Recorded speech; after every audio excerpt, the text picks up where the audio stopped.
July the 7th, 2016. It's Thursday. Victoria, you walk up to the stone stair that leads to Bergen Asylum.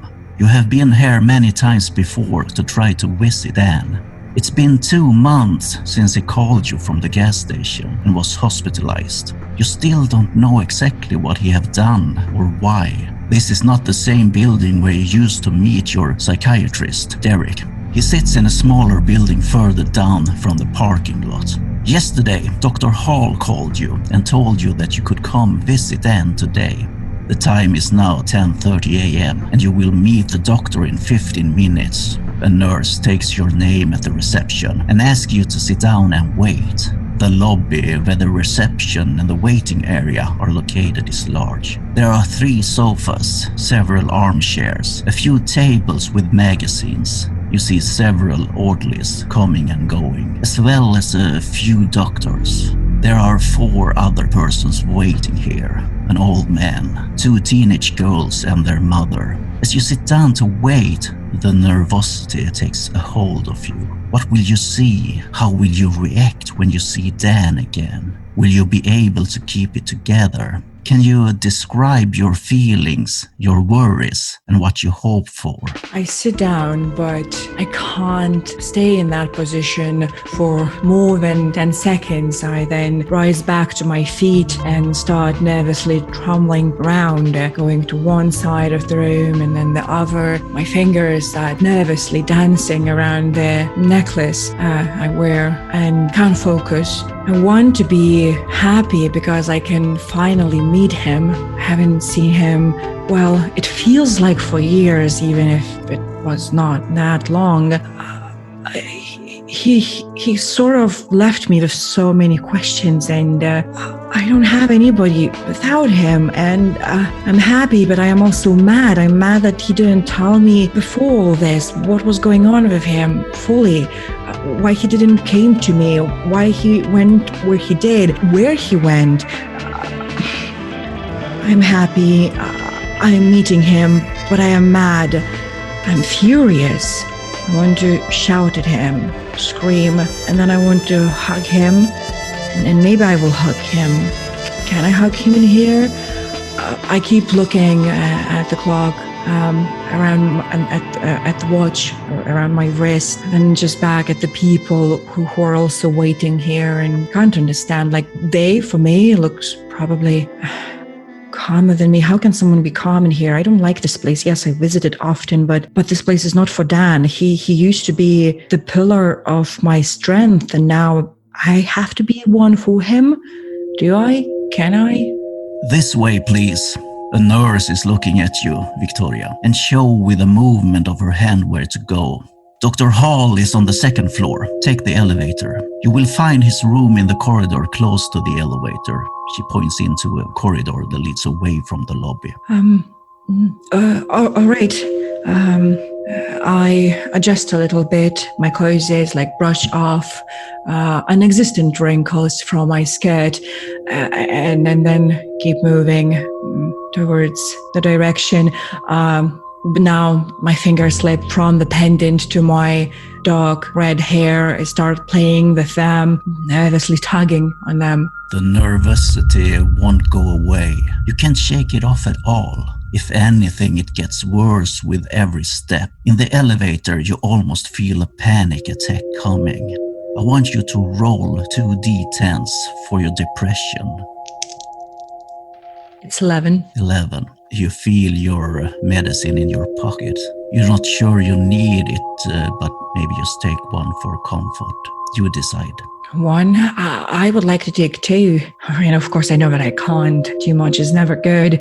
So my hands shaking, but they reach out after all for that small bottle. I try to open it. Maybe because I'm in this state right now, it just gets stuck. It's difficult. Did I close it so hard? Struggling to open it, almost spill out these tablets, but then finally one ends up between my fingers and I just drop it to my mouth, and I reach for a bottle, searching for the bottle of water, but I didn't brought it in, so I just try to swallow it without drinking it, chasing it down with some water, and it feels like it gets stuck, and I a little bit cough, but finally it's down in there, and I hope it's going to start working really, really soon. I need this. I need this. I want you to roll Keep It Together. I roll 9, and I have 1 for my willpower, so it's 10. You can choose one disposition and describe how you act as you are standing in the elevator. You are alone, by the way. I become angry. I curl my fingers into fists. I almost dig my nails into my palms. I start feeling that this is all Dan's fault. I wouldn't be here. It wouldn't be happening right now if he would have came to me. I don't understand why he didn't came to me. Then he could. What I thought they had this trust between each other. Now we are here in this situation, and couldn't sleep for a couple of days. I'm failing at my job. Everything is wrong just because he didn't come to me. You can lower your stability to uneasy. It's not so bad yet. The elevator stops at the 2nd floor. The door opens. You see Dr. Hall's room not far away, to the right in the corridor. The corridor is empty. There are a lot of doors here. Dr. Hall's door is open. At the end of the corridor, you see a door that leads to some kind of recreation room. Through the window, you see patients and orderlies. A man in a white coat steps out from Dr. Hall's office. Victoria, he asks. Yes? I'm Dr. Hall. Please come in. He waits for you to enter. Please, have a seat. The room looks almost unused. You see no papers or folders, just empty shelves. The desk is clean and empty, except for a laptop in front of the doctor. He sits down, looks at you, at the computer, then back at you. Dr. Hall is a man in his 50s, gray hair and beard, well kept. Dan is not well at all. He looks back to the screen. You are listed as his only contact. What's your connection? We are friends. That's all? Yes, is that not enough? No, I'm just wondering. Do you know if you have any relatives alive or somewhere? Not that high. I'm aware. I am his best friend. Almost call me a sister. I understand. Well, you are listed as his connection or contact. So that's why we called you. And you have been here a few times. And sadly, he's in a very, very bad stage. He have hurt himself. He hasn't hurt anyone else beside at the gas station when the police came. He completely destroyed that place. I'm sure you know about that. And he almost killed the clerk. The clerk is in a coma. He got shot in the head by Dan.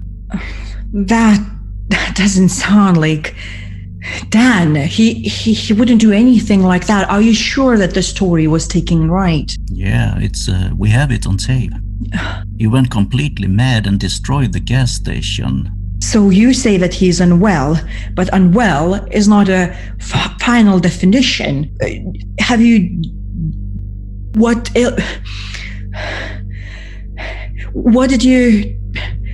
is going on with him? What is he having? Unwell is excuse me, please. Yeah, I understand. It's okay. Take it easy. Unwell is... we don't really know, actually. I know you don't want to hear that from me as his doctor, but it's very strange. He seems to have forgotten almost all the time back to before the gas station. Sometimes he talks about it as if he remember everything. And sometimes, like 2 days ago, when I talked to him, it was like he just woke up from a 2 months sleep. And he didn't understand where he was. He keeps talking about the other side and that they are hurting him, not him. They. I don't know. We haven't figured out what he means exactly. It seems like he's in a fantasy world or a dream or something.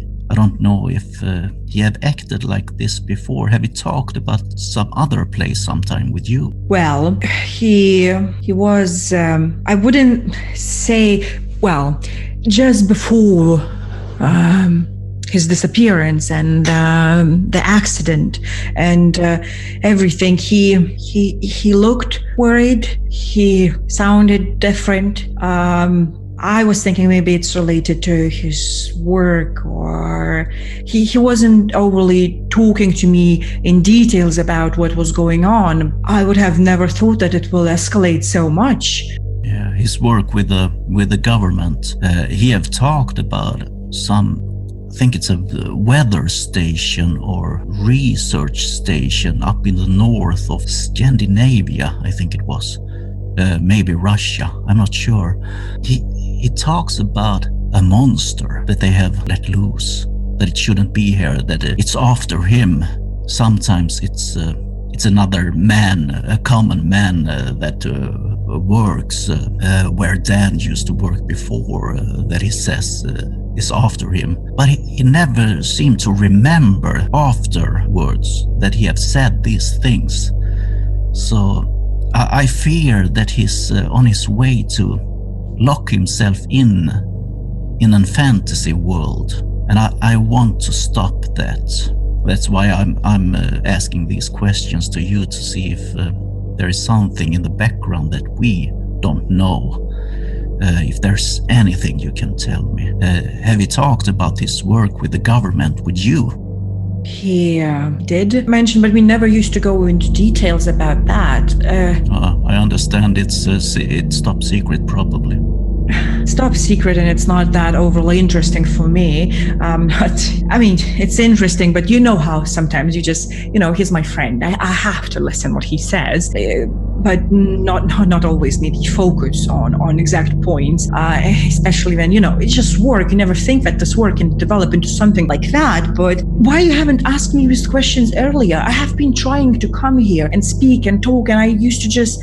The doors were shut in front of me, and now you say that you care and you worry, but I don't see anything what you actually did. You know nothing about the situation, and you're just talking to me right now about these things, and already it seems that everything escalated even more while he was being here, because before it was okay, and now like if you can't handle all this, maybe what plans do you have for the future? Well, he has been like this since day one, and at first we wanted it to calm down before you got to meet him, for your sake and his. But it doesn't get worse.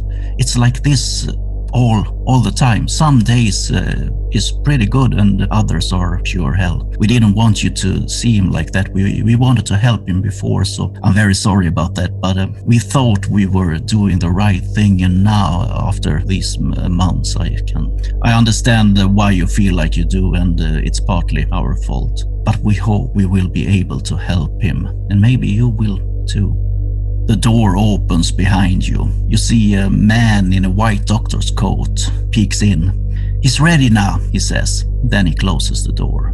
I want you to roll observe a situation. I rolled 14, and okay, so it says that with 14 I can ask one question.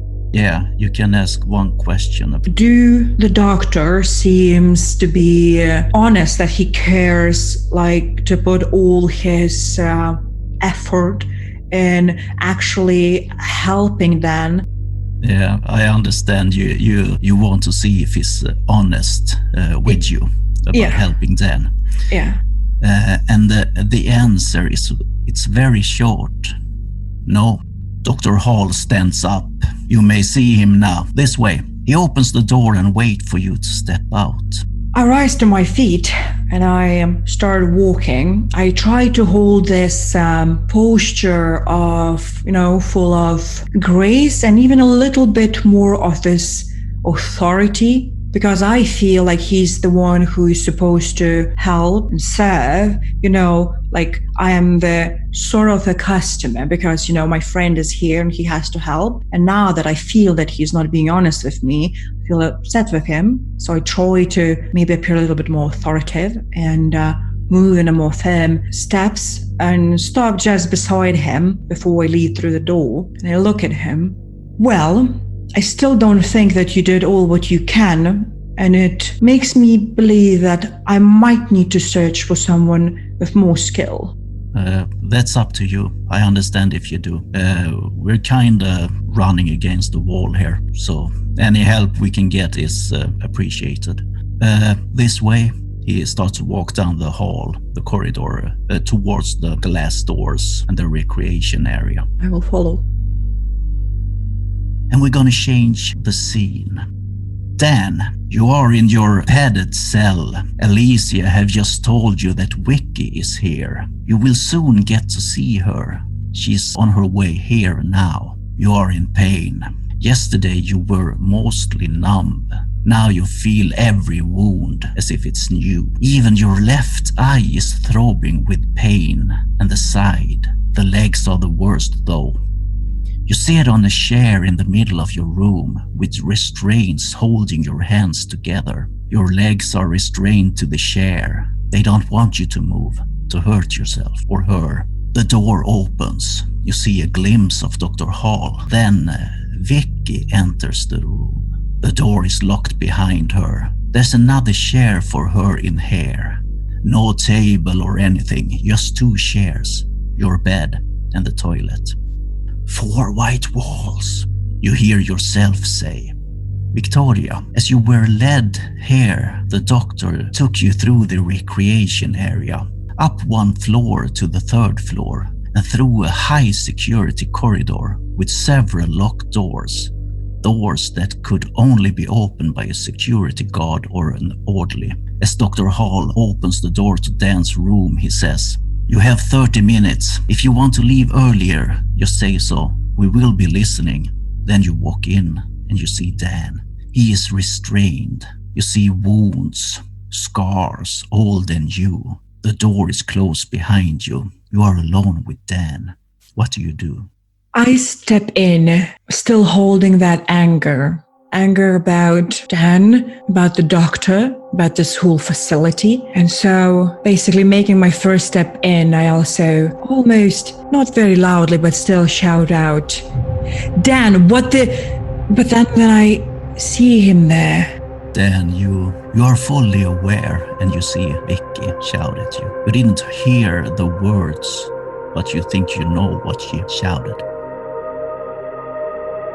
Dan's face is expressing fear and hurt, also some extreme happiness.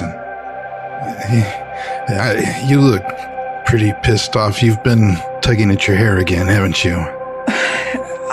I didn't mean, Dan. I'm not pissed off. I quickly move closer to him. If possible, I would like just to reach out and touch his hand. Yeah, it's possible. You're in the same room, his personal padded cell. There's a chair there for you. Dan is already on a chair, restrained. They have fastened the chair to the floor. There's also a bed in the room and a toilet. I'd give you a hug.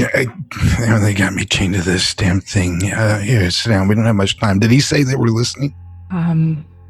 Of course they are listening, Dan. I don't know what's going on.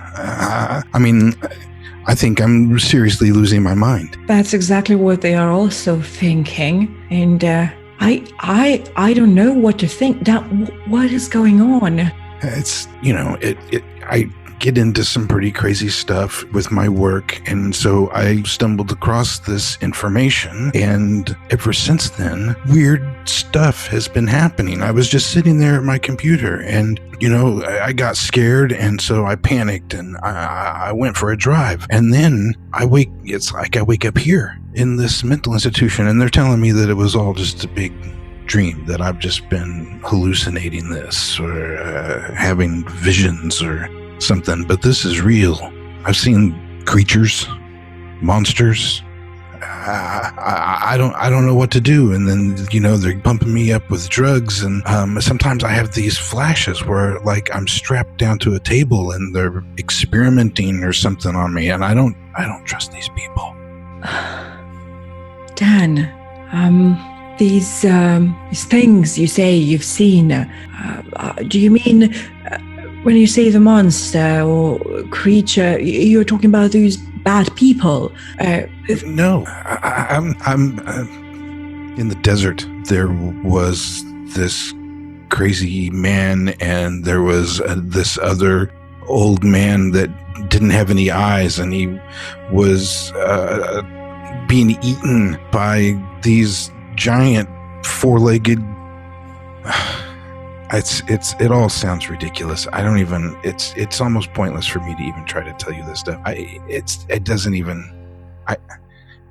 I can't even believe it. You said they gave you the medication. How much? How often? Can it be the medication? I don't know. I asked, and that Elysia, she told me that they were medicating me, but she didn't tell me what it was. She just said that it was for my own good and to keep me from hurting myself. Apparently I did this to myself. I'm really not happy the way they are handling the situation in here, because I spoke to them and they said they have no idea what is going on with you. And so if they don't know, how can they give you prescription of some medication from what if they don't even know what is going on with you? Dan, I'm not sure how things are working here. I've never fully had to face anything like that in America, but we have to get you out of here and, get you proper doctors who know what they are doing. These don't feel like they know or they even care. No, I don't trust anybody here, but somebody. I mean, yeah, we need to find out what we have to do to get me out of this place. I think there could be other people involved.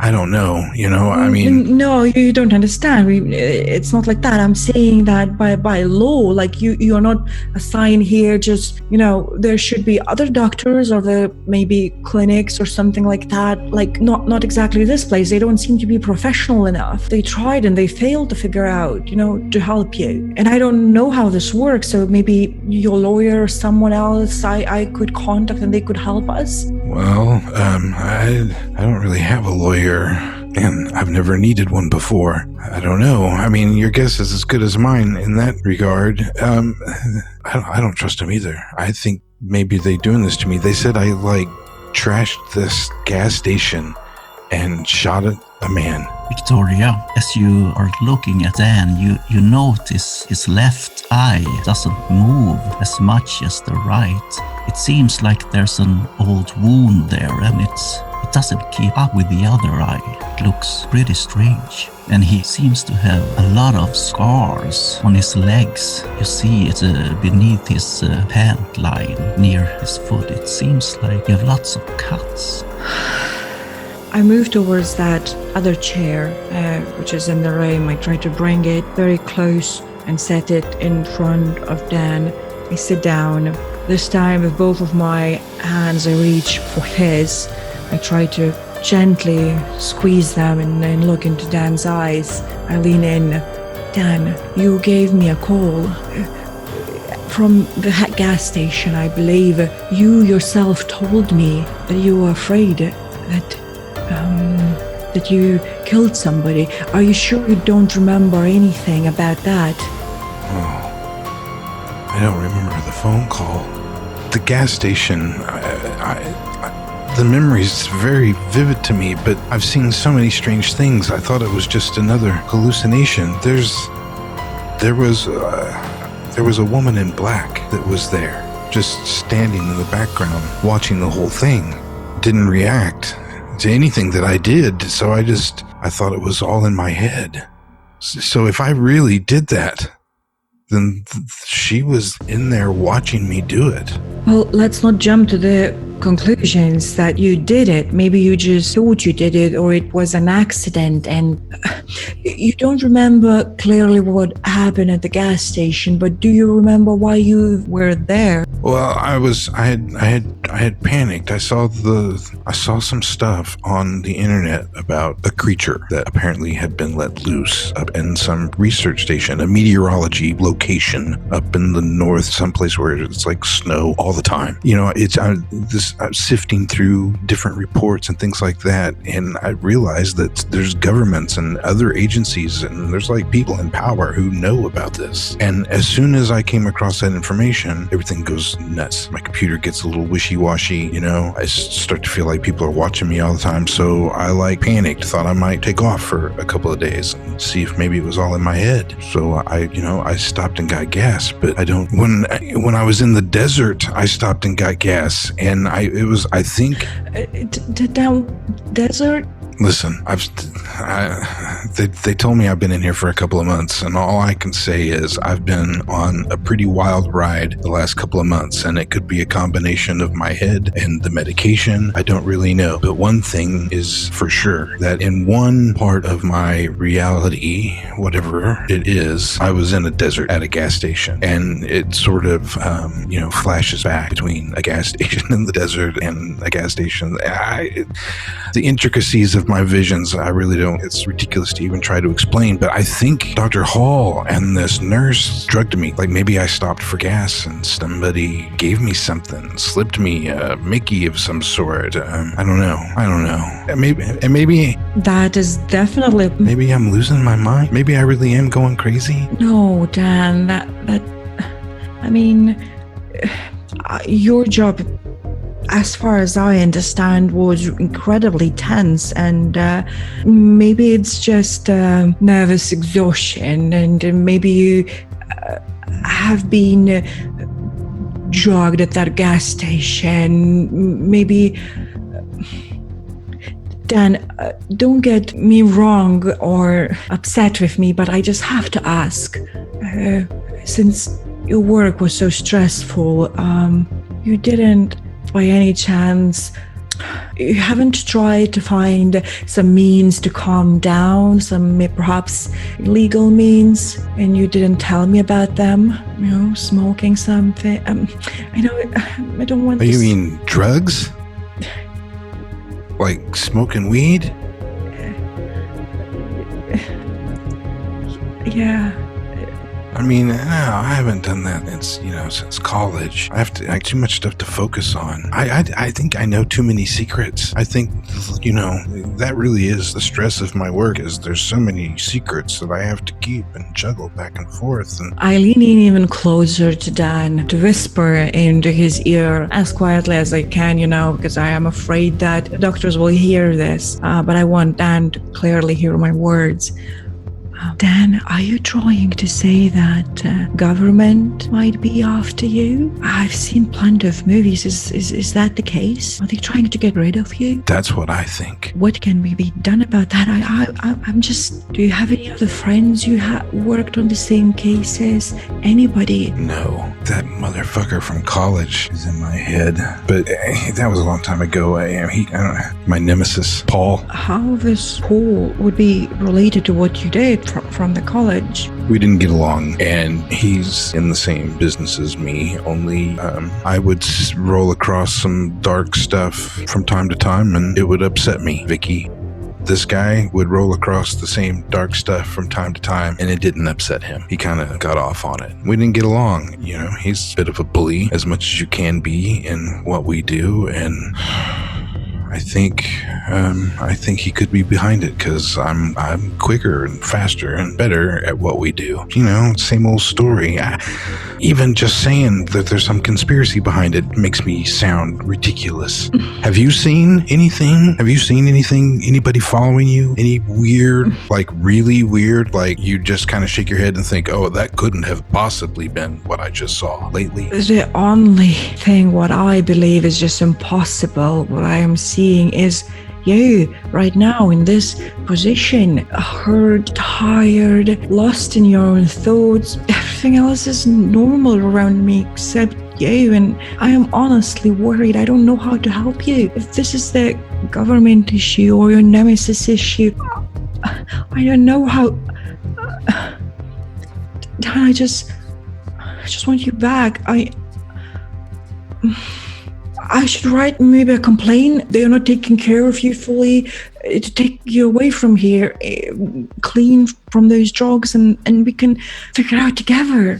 Nobody pays attention to that. We need to find out who this Dr. Hall's boss is, at least, and maybe start with him. But if not, we're going to have to find a lawyer. I mean, other than that, we'll just have to break out of here, and this place is ridiculously secure. Breaking out wouldn't help your case. It would just prove their point. We are not some sort of vigilantes, or how to call it. I don't have enough money for a lawyer, but I will try to figure out about the doctor's boss. Maybe I should talk to his employer and just make the point that he's doing nothing to actually help you. The door opens. An orderly steps in and says, "Time is up." That was fast.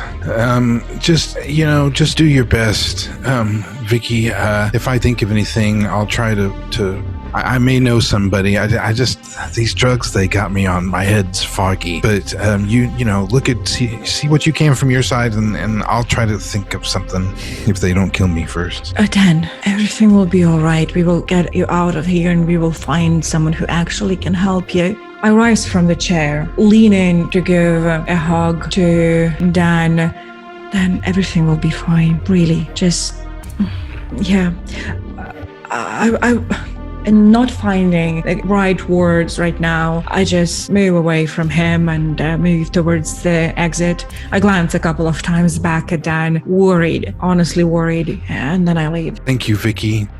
An orderly takes you out, and another one walks into Dan, and you see him starting to take the restraints off as you leave. When you are on the first floor at the lobby, what do? I actually pause there for a moment. I consider of maybe going back to Dr. Hall and just tell him everything, what I am right now thinking about him, right into his face. When the orderly took you through that corridor and you walked past Dr. Hall's door, it was open and he wasn't there. Otherwise, you would probably have stopped there before you took the elevator down, I think. All right. I had a plan to try and get a meeting of my own, psychologist, Derek Williams. I would like to go to his office and see if he's there. He's in another smaller building where they take private patients as yourself. And you walk over there, it's only a few hundred yards away. And when you come into his office, you see Derek's assistant, Gillian. She sits behind the desk. It's a woman close to 70. You know she was Derek's father's assistant before Derek took over. She looks up at you and recognizes you. "Hello, Victoria. How can I help you?" Hello. I actually was wondering if I could arrange a more urgent meeting with Mr. Williams. It's urgent. One second. She picks up the phone and calls him. You hear her ask if you have time now. And after just half a minute, she hangs up. You may go in. He have some spare time now. The door opens. Thank you so much. You come into his office and he's sitting behind this desk eating lunch. "Hello, Victoria. How can I help you?" Oh, Mr. Williams, I'm so sorry for disturbing you during your lunch break. No, that's okay. That's okay. If only everyone would be so devoted to what they're doing as you are, probably nobody would need, this help anymore, because everybody would be much better in that. Well, thank you. So, what's going on? I look around and I go to my favorite seat here in his room where I feel most comfortable when I am at his sessions, and I settle down in there. I rub my nose a bit nervously, and then I just start clenching my fingers. He walks over to his armchair with his salad with him, with a plastic fork. He continues eating and looking at you. You feel pretty safe in here. He seems to wait for you. It might sound a bit strange, perhaps, but I am here this time not because of what is going on with me, but it's about my friend. Oh, okay. He's here as a patient. He has been here for a few months. It's not one of my patients, is it? No. He's one of the doctor's halls. In the large building. I see. Okay. Doctor, I think that since he came here, his situation did not get better. It went only worse. And Dr. Halls doesn't seem to even be willing to put enough effort into actually helping my friend. I mean, I might be very wrong, but he said to me today that he has no idea what is wrong with Dan, and yet Dan has been on medication. How can someone prescribe a medication to a person if they don't know what's wrong with the person? Well, I don't know the case, but if you want me to look into it and speak with Dr. Hall, I can do that. I'm not sure I'm gonna find out anything special. After all, it's his patient, but I understand your concern and I can try to help if you want. It's not like I just want you to look into the situation. I was wondering, is there a possibility that he could be transferred to another doctor? Maybe you? Oh, I don't have any patients at that department area. Maybe someone who you know, someone who's as good as you are. Yeah, there's one guy, Eric, that I know a bit. He have worked with Dr. Hall before. I don't know Dr. Hall myself, but Eric is a good guy. He's a good doctor. He helps people. I can check in with Eric. Maybe then you could help me arrange a possibility to transfer him to Eric. Dan is really in a bad situation right now, and he's, well, at least what Dr. Hall says, that he has been hurting himself. We saw him, he has these wounds, as if he definitely tried doing it, but this is so not Dan. And he speaks about these monsters, creatures he keeps seeing, desert. I don't know. But can it be from the medications? That sounds bad. I don't know, actually. I don't think so. And you said he doesn't have any past experience with hallucinations, delusions, and things like that. Well, his job used to be very stressful. He works for the government, all these secret things. And he was investigating a couple of cases and, these matters and, scientists, experiments, all these things. So I've heard from him. I mean, it's like, and even today when I was talking to him, he said that he was investigating the case of some, experiment gone wrong. And so maybe that's why he's talking about these creatures, all the stress and all these cases he was working on. And but the problem is that, he's quite nosy. And, well, I believe him. And he says that he learned too much. And I mean, that definitely sounds crazy when I think about it, but I really believe that, I saw these things, in the movies. What if the government just put him in here because he knew too much and Dr. Halls is just the corrupt doctor? And now they're just medicating him to be that he would sound crazy because they're trying to hide something. He's quiet a while and looks at you. You get the feeling that he really wants to help, but he looks a bit concerned about you think. How do you feel? You don't seem to feel okay yourself here. I will talk with Eric, and I'm not sure what I can do if it's the things you describe. It's as you probably understand, it sounds pretty strange. I mean, at some point it does sound strange, but once more, like, don't you? I mean, if politics, got involved, like, the crazier things happen. So, I mean, it's a dangerous world, so I wouldn't be surprised that they're just keeping him on drugs. Maybe they're feeding him with some, I don't know what that would be, cocaine. I don't know how these things work. No, I don't think they feed them with cocaine, but I understand what you mean. I will do my best, I promise.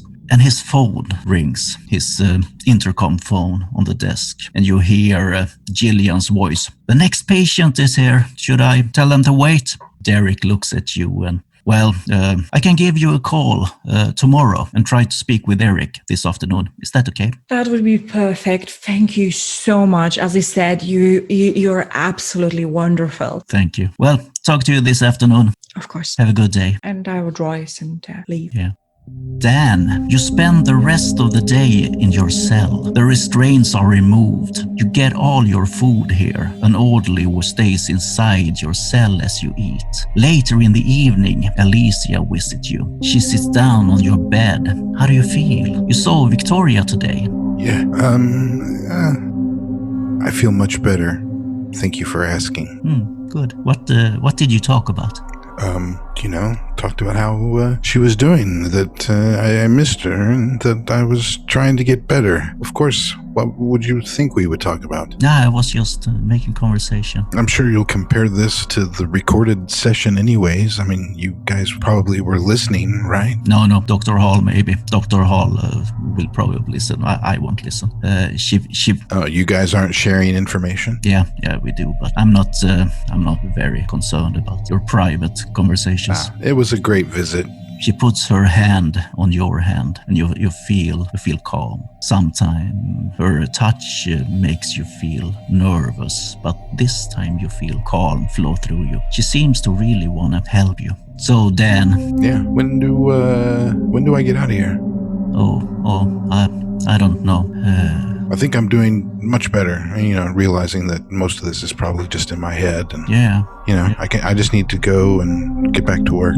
You haven't had any episode today. Not yesterday either. That's good. That's very good, Dan. 2 days in a row is pretty good.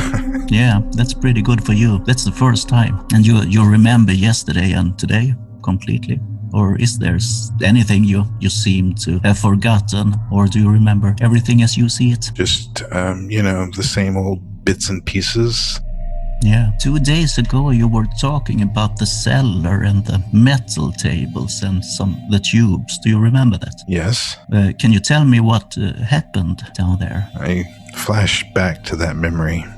Of how the lighting was poor, certainly not any sort of professional setup, everything old, corroded. It was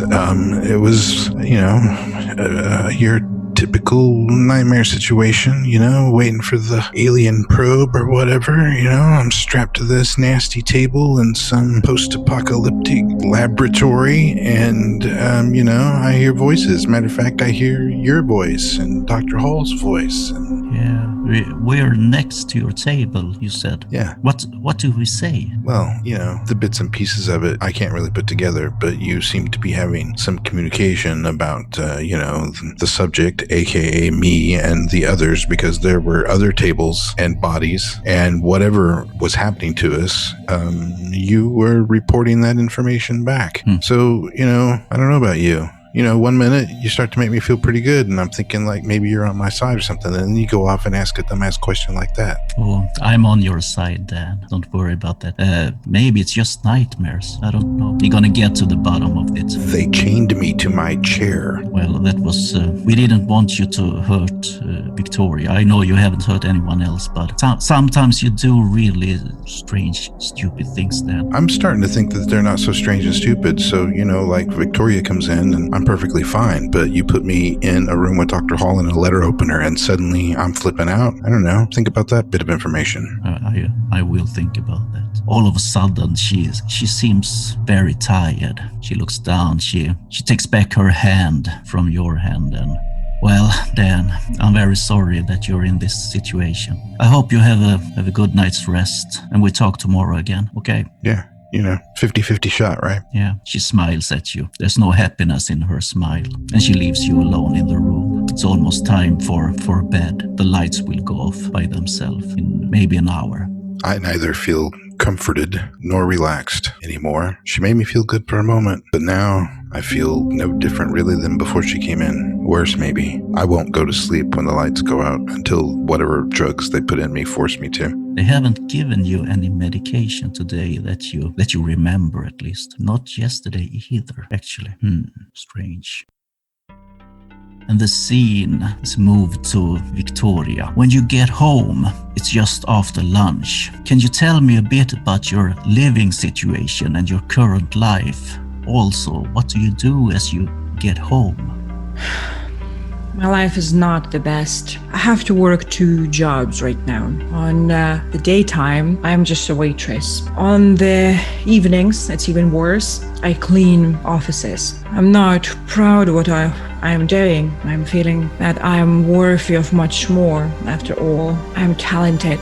I have to reach my dream. I came here for my dream and now I just do that.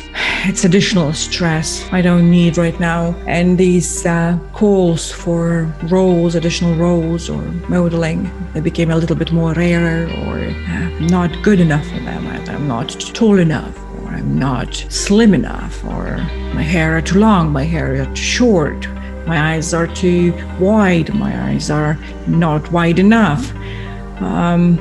Good that I have Rebecca, my roommate with whom I live. Our apartment is small, but we have separate rooms and a small kitchen and living room. It's a bit of a mess. She's not very tidy, and most of the time I don't have time to tidy my room, so everything is all over the place. Her clothes is mixed up with my clothes lying all around. We tidy only just before the parties, and she's arranging one or two. Wow, she's wild. She makes me happy, and even the thought about her makes me a little bit more happier. It seems that for a moment I forget all the situation of Dan. And so when I come into my little home, I drop my purse on the ground. My purse is of a high brand, but secondhand. It was worn for so much, so I don't mind that it's gonna just lie there close to my shoes, which I also quickly remove. And then I start going around, picking up clothes, throwing them away, picking up pillows. I'm searching for Rebecca's stock of those joints she loves to hide around the room. I need one. So badly need one. The door opens and Rebecca comes in from the outside. She gives you a hug and asks you, how did it go? Don't even ask. I think that I was talking complete nonsense when I was talking to him. I didn't even know what to say to him. I don't know. I want to believe him, right? And I honestly sort of believe him, but then I sort of can't believe him because I think that he might actually be going crazy. Really? Dan? That guy? I know, it's Dan. He's the most logical person on earth. She sits down at the table and look at you. Listen, where's your things? I need to smoke. Oh, it's in the bag. In that cupboard. I just got a new bag. She smiles at you. Yeah, cool. So I shuffle in her back, I get it out, I quickly light it up. Take a deep smoke. Is that bad? Yeah, it's that bad. Oh. I think he's hurting himself. He Really? has so many wounds, cut wounds. Oh. Yeah. I mean, he's talking about fucking monsters. Dan, he's talking about monsters. The doctors or what monsters? No, about monsters, which he defines like creatures.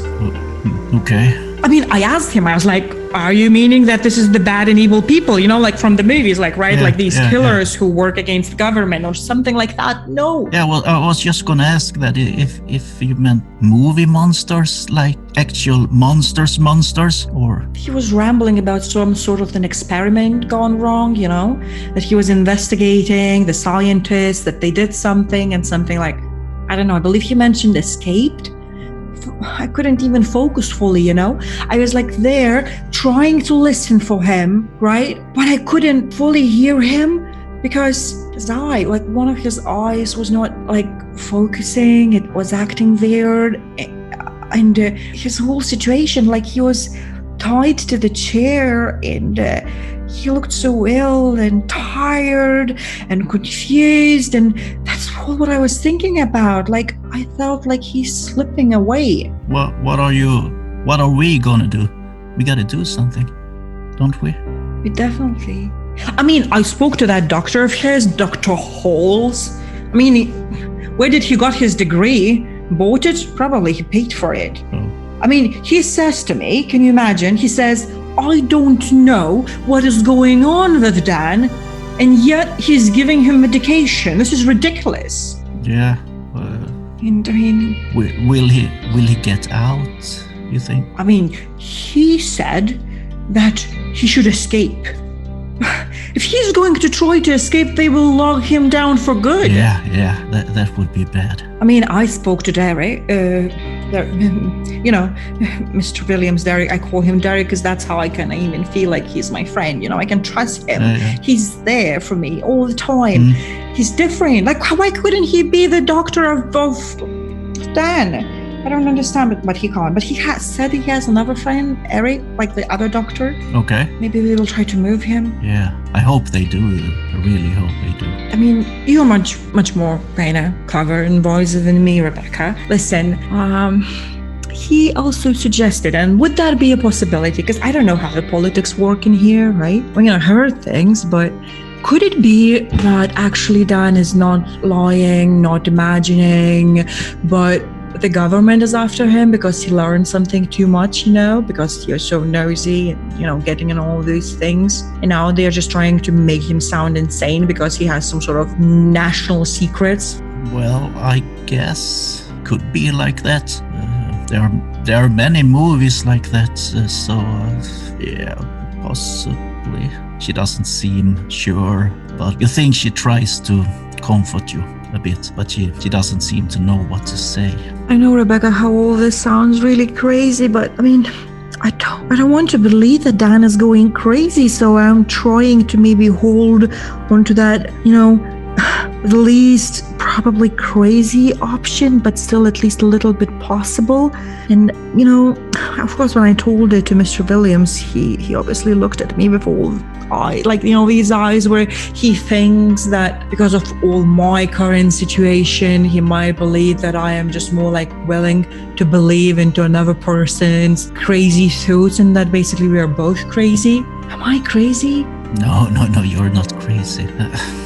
I don't know what this is, but you're not crazy.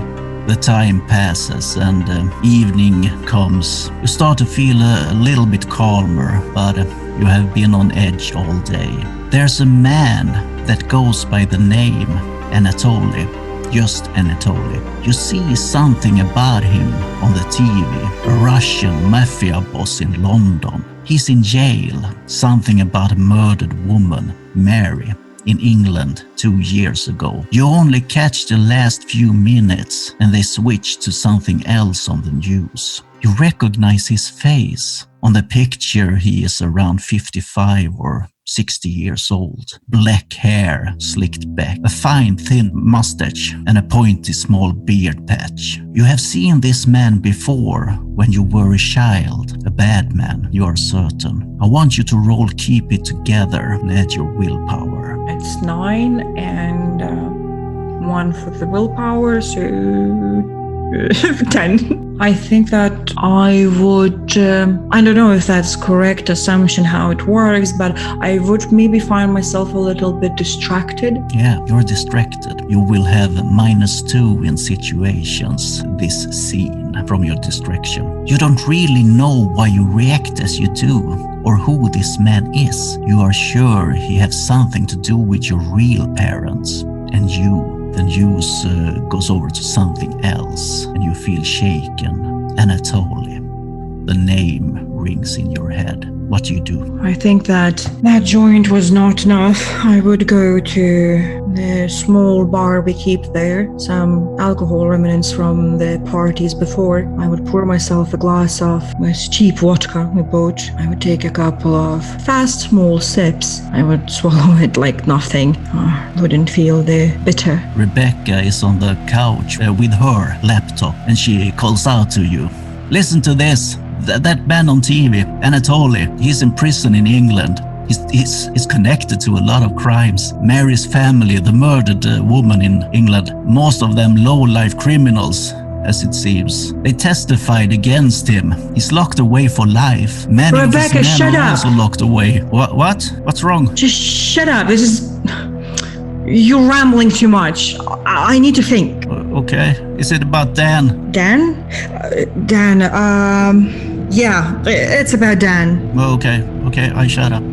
Sorry. I moved myself to my own laptop, turn it on and start like opening the news pages where I try to search for this Anatoly, the news about him. I don't care too much about what's exactly written in the text, but I just keep scrolling and looking for his pictures. You find the picture very, very fast, the same one as you saw on TV. That's the only one you find. I open it like to be as large as possible on my screen, and I just stare at him right into his eyes on that picture. I can't remember. You can roll an intuition roll. Yes, I would do that if that's working in this case. I got 13, and now I believe my advantage is observant intuition gives me something. Yeah, it's give you an additional question, so you may ask one question plus one extra. So looking at the picture, focusing on his features, I try to also remember, grasp of last memories I have about my real parents, and I'm trying to put them together in that scenery. I try to think if this man could have been a perhaps colleague of my parents that I try to remember if I saw them conversing like in a more like manner like in my dad's office. I try to find a way if he was connected more to my mom or to my dad. That would be like my first question, like with which of the parents I connect him. In your inner mind, you see a scene from when you were young, maybe 4 or 5 years old. In your dad's work office, you see this man Anatoly and your daddy have an argument. They scream at each other, and this man is extremely angry at your dad, and you're back. You can ask the second question. Remembering that scene, it makes me more anxious about all this, like why it's coming up now, right? Why that man was on the news, why I suddenly remember him, and I have so much already going on about me. And I kind of close my laptop, put everything away. I again move towards the bar, pour another shot of vodka. I take it in one gulp, set it down, stare at the empty glass. Now I try to bring in my other sense into the scene, and I try to also remember if I heard anything. Was I close enough to hear the general conversation, what was going on in there, at least a couple of words, key words? If you don't get the package to the north, I'm gonna kill you and all of your family. You hear me? I'm gonna start with your little girl over there. And he points at you. I want you to roll keep it together. It's 9 and 6, so 15. And plus 1 from willpower again, so 16. Yeah, willpower. You stay your course and you don't get affected as much as you think you would when you remember this. Suddenly, the big window in your living room explodes. A large creature, completely covered in black feathers, lands on the table next to Rebecca. The table is destroyed and the man stands up. His black wings sinks into his back and are gone. He's completely covered in short black fur and crow feathers. His face is human, but his eyes are completely black. It's Anatoly's face. Reach out one hand towards Rebecca. What do you do? Well, at first, before he reaches for Rebecca, I just freeze and stare. But then he starts reaching out for her. I, being too scared to actually approach, I'm still frozen in my spot, but I shout out, Rebecca! Rebecca, careful! You hear Rebecca scream in panic. The creature ignores you or just doesn't see you. You're not sure. He picks up Rebecca with both his hands. One hand holds her arm, the other her head. He pulls her apart. The body falls to the floor. He let go of her head and arm. There's blood everywhere. I want you to roll keep it together. 12, plus 1, 13. 13. You can choose a disposition. Scared. You're scared. You can lower your stability by 1 and tell me where you're at now. I'm unfocused.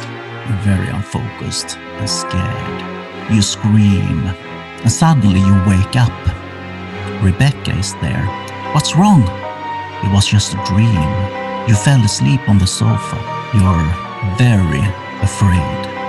What's wrong? What's wrong? Rebecca, is that you? Yeah, of course it's me. I start, I bring in, I cup her both cheeks of my hands, and I bring her face, really close to mine. Rebecca, you're right.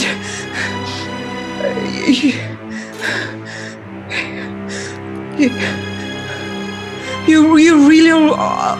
Yeah, I'm okay. Are you okay? You had a dream. It's just a dream. I don't. From the TV behind her, you hear a voice. There's a man that goes by the name Anatoly. Just Anatoly. And you see everything again on the TV about him and his picture. Dan, it's the next day. You are at the doctor's office. You're very tired. You haven't slept very well at all. You try to stay awake, but after a while you drift off. You have slept maybe a couple of hours. Dan, stay awake. What's wrong with you? You look up. You are drowsy, as if you just woke up.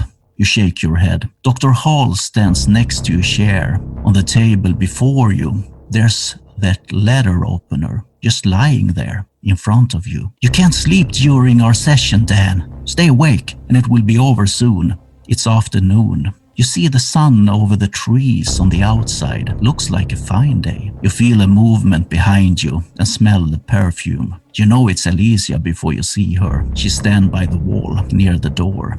How do you feel, Dan? Do you want to go back to your room or continue? You are not restrained. What were we talking about? Oh, we haven't started then. You want to describe your day, Dan? Did you guys give me something last night? No. Huh. How's my day? Yeah, do you remember anything? You actually don't remember anything before now. No, I don't remember anything. Oh, it's a day like that. Do you want to talk about the room with the metal tables, the tubes and the others? Or anything else? What good is talking about it gonna do? You're just gonna, it's just gonna further, probably keep me in here to talk about how ridiculously crazy I am. I suppose it's some sort of test that you've got that letter opener right there on the table and you don't have me strapped. You guys feel perfectly safe, but the person I trust more than the only person I trust in this world comes in and you chain me to the floor. Do you want to talk about who the others are? What others? You see Dr. Hall looks at you and at the letter opener. He smiles. This doesn't feel right. Do you want the letter opener? How does all this makes you feel, Dan? What would you do if you were at your house now, Dan? What did you and Victoria talk about? Who is she to you? Do you want to hurt yourself now? Do you? Do you want to hurt Victoria? Dan, answer. This is very upsetting. What I want to do is hurt you now. Are you is this what you guys do? And I'm looking at Alicia. Really? Is this what you guys do? You're trying to push me into what? She looks away. She seems very uncomfortable. You're both. This I'm right. You guys are doing this to me, isn't it? This is. Do you want to hurt me, Dan? Do you? It's Dr. Hall who speaks. Do you want to hurt Alicia? Do you want to die, Dan? No, I don't want to die. You want to kill, don't you? You're really trying to push me in that direction. I'm not a violent person. Do you not understand? I don't understand what testing me with this is going to do. I've done good. I can handle the information. What information? My job, the things that I learn about what other powers do and what our country does and finding their secrets and hiding our secrets. I've kept everybody's secret. And now, this, really? And you guys are obviously in on it. Except her. She apparently is doing this begrudgingly, but you've got enough influence over there. She's not going to help me out. Why do you care what I told Vicki anyways? What had the government done to you, Dan? See, I don't know. That's what I'm trying to find out. What have you done to the government? I haven't done anything to him. I mean, all right, so, the stuff that I found about what happened up north, I kept that information. Yeah. That's the only thing I did. And quite honestly, I don't even see how that's a crime. It's not like I've, given it to WikiLeaks or anything like that. It was in my pocket. I suppose now you guys have it. Dr. Hall takes one step towards you and he puts his hand on the letter opener and he drags it over the desk towards you. And it's just by the edge, 3 feet in front of you. He takes one step back. He smiles. Behind you, you hear Alicia's voice, upset. Stop this. We can't do this, Dr. Hall. You're gonna take him back to his room now. You're fucking stupid sometimes, moron. And she helps you up and leads you out. I get up with her quite gladly and giving the doctor a look. Finally, somebody with some sense around this place. Maybe she will actually help me out. I know what's going on, doctor. He just smiles at you as you leave. Hey, so what are you going to do to help me get out of here? This is ridiculous. Are you part of this? I just work here. I don't know what Dr. Hall is on about. We can talk much here. They are listening. I'm going to take you back to your room and I'm going to see what I can do. I'm so sorry. You are not crazy, Dan. I didn't think so, but what I really need you to do is contact... Keep it down. Just let her know. Yeah, I will try. She won't have any understanding of what's going on. I'll try. I promise. Just try to keep calm, okay? She takes you back to your room and she leaves you there. We're gonna go back in time, back to mid-April. Dan and Vicki are at their normal coffee shop. It's early morning. Dan, you have just started to find out some things about the weather station. The one located to the north in Scandinavia, close to the Russian border. You haven't been able to decrypt the message yet, but the Swedish military is involved, but also the US military. You have found documents of them taking over a research station. You think it was on Russian ground, but then it all went dark and there's no sign. Well, no sign of anything. Not the Swedes, the Americans or the Russians. You want to show Vicki, but you're not sure if you should. She talks about a jacket she bought yesterday or something. You haven't listened. I really think that's a cool jacket, but you should... I found something. And, for the first time in my life, I think maybe I should do something with it. What exactly? Well, I'm still working on the decryption, but okay, so I'll try to keep it simple. A secret lab up, Scandinavia, Norway, up in that area, up in the cold north, right? And they release something, find something, like something. The language and the decryption is still fuzzy, so I'm still trying to figure out what this something is. But now I get nothing. It's like the place has dropped off the face of the earth, or everybody's been, killed, or I don't know what's going on. But it started out with one agency, and then a government got involved, and then 2 more governments got involved, and this is the kind of thing that world wars are started over. And I don't know what this thing is, but there's something maybe worth killing. Or what about that alien, the green ones from the Mars? Seriously, Dan, this all sounds ridiculous.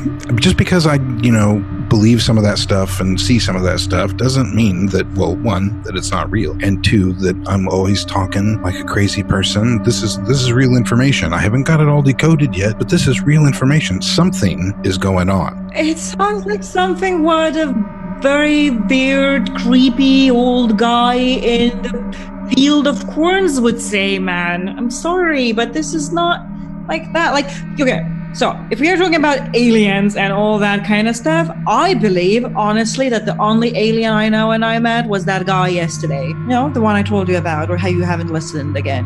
No, I remember him. Yeah. Mm-hmm. That's funny. This has got me freaked out. I've seen lots of crazy stuff, and some of it I haven't told you the stuff I can't tell you about. But this is nightmares are made out of this kind of stuff. I mean, I get it. So how about, you take some vacation? I think that you need to relax, you're looking too much deep into all those things. I mean, I don't understand what those things like decryption or whatever you mentioned mean or anything like what you do, but the idea is that don't overdo it, maybe it's something really simple and then you just want to have something more exciting. So you go in deep and then you a little bit of just uncroyd things, or you try to, this is not X-File, man. I love the way you think. See, that's what makes you a good actress is you're in the way you can nail a character. You're probably right. Maybe it's just too much time in a dark, crowded computer room. I've been thinking about going to Santa Fe. That'd be a cool place. Desert, stars, lots of fun stuff there. I mean, I would think that you would need to go to Hawaii, to, dance with some sexy sunny bodies around in crazy whatever beaches or something more like wilder, because in desert it's just whatever. It doesn't sound fun. Yeah, well, look at me. I'm not the type to hang around with bikini clad beauties. I'd just sit there ogling. I mean, just create them a story, that you're this computer guy who earns millions per year. You're a new guy who will create something better than Facebook, and they will be all over you. Yeah, I could do that. Yeah, exactly. So should we plan some hot vacation? Yeah, we should think about doing that. I think that's a really good idea. I could definitely use a break. And, I'll put this to the side for now. I've got my decryption thing running. It's going to take hours and hours to run anyways. I'm not going to get to it at least till tomorrow. So, yeah. So you go to your thing and I go back to my work, because my guy will be mad that I am not serving around here, All right. See you around. I like your jacket, by the way. Yeah, but I don't know. I think that this color makes me look even more pale. You always say that. I guess so. Anyway, I have to go back into my uniform. Lunch break is over. All right, later. You say goodbye. Vicki leaves for work and then you go home to your house. And we're gonna jump to current time again. Victoria, you open your eyes. A sharp light makes your head hurt. At first you don't feel anything, then cold. You lie on a metal table, restrained, naked. You look around. Dan is next to you on another table. You see tubes hooked up to a machine next to you. There's several needles in your body, needles where the tubes connects with you. There are others in here, all on metal tables, all naked. You look back to Dan. He's awake. You are confused. It feels like days are gone from your memory. You are weak, so weak. Dr. Hall comes down from a stairway in the back. The room you are in are a large cellar room with white stone walls. A metal stair leads up to a black door. There's a ramp that goes around the room on the second floor. You can reach the ramp from the same stair that leads to the door. A woman walks behind Dr. Hall. It's Alicia West. Have you taken care of her friends? He stops and looks at you, Vicki. Alicia answers.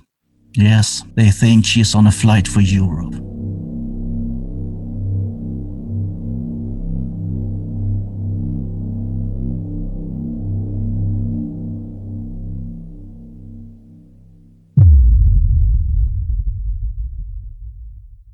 Thank you for listening to The Experiment, a Cult Divinity Lost actual play podcast from TTRP Theater featuring Peter Samuelsson, Minta Krikomi, and myself, Curtis Wilkins. The game Cult Divinity Lost is produced by Helmcast. Music used in this episode is thanks to Koak and Incompetech. Find our other stories live on Twitch or later on YouTube. Podcasts are available on multiple platforms. If you like what you heard today and would like to help support and improve TTRP Theater, visit our Patreon page today. Benefits start for as little as $1. Thanks again from Minta, Peter, and myself, and all of us here at TTRP Theater.